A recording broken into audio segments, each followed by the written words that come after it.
बाबा, अगर कोई बांधेली माता है, बच्चों को घर पे छोड़ के नहीं छोड़ के जा सकते भक्ति के लिए। बच्चों को क्यों बोल रही है?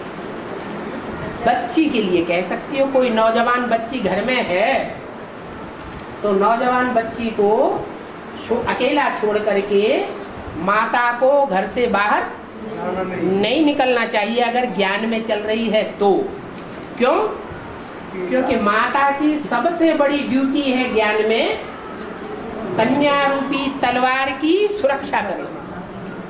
भले ज्ञान में आज नहीं भी चल रही है तो भी बाप ने तो वरदान दिया हुआ है तुम्हारा पूरा का पूरा परिवार ज्ञान में चलेगा। आज नहीं ज्ञान में चल रही है, कल प्रत्यक्षता होगी, कन्या की बुद्धि में भी बैठ जाएगा और वो ज्ञान लेकर के सबसे आगे उड़ेगी। क्योंकि पवित्र बुद्धि है तो उसकी सुरक्षा नहीं करनी चाहिए। उसकी सुरक्षा करना ढाल का पहला काम है। ढाल किसको कहा? माताएं हैं ढाल। क्योंकि बच्चे पैदा करते करते घर गृहस्थी में बुद्धि लड़ाते लड़ाते बुद्धि कैसी हो जाती है? मोटी बुद्धि हो जाती है। कन्याओं की तो बुद्धि पवित्र होती है, तलवार की धार होती है, उसमें ज्ञान गहराई तक बैठ जाता है, बाप को जल्दी पहचान लेती है। इसलिए उन कन्याओं की सुरक्षा करना ज्ञान में चलने वाली माताओं का पहला धर्म है।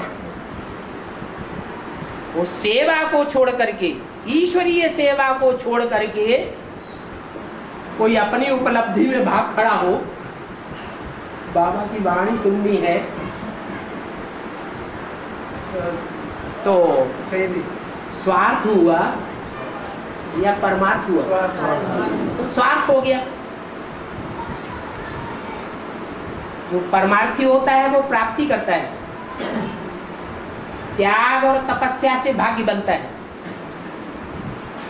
अगर त्याग और तपस्या नहीं है माताओं के जीवन में तो भाग्य नहीं बन सकता। इसलिए वाणी तो हमें बाद में भी मिल जाएगी, नहीं मिलेगी? मिलेगी। और जहां तक सन्मुख सुनने की बात है, हो सकता है हम पक्का पक्का श्रीमत पर चले तो अंत में हमको ऐसा मौका मिल जाए जैसे यज्ञ के आदि में माताओं को जो 7-7 तालों के अंदर रखी गई थी, बांधेली बनाकर रखी गई थी, उनको मौका मिला कि नहीं?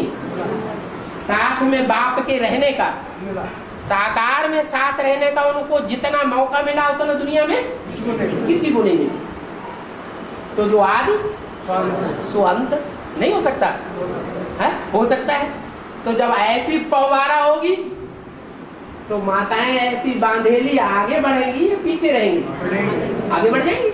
इसलिए धीरज धर मनुआ, धीरज धर, तेरे भी सुख के दिन आने वाले हैं।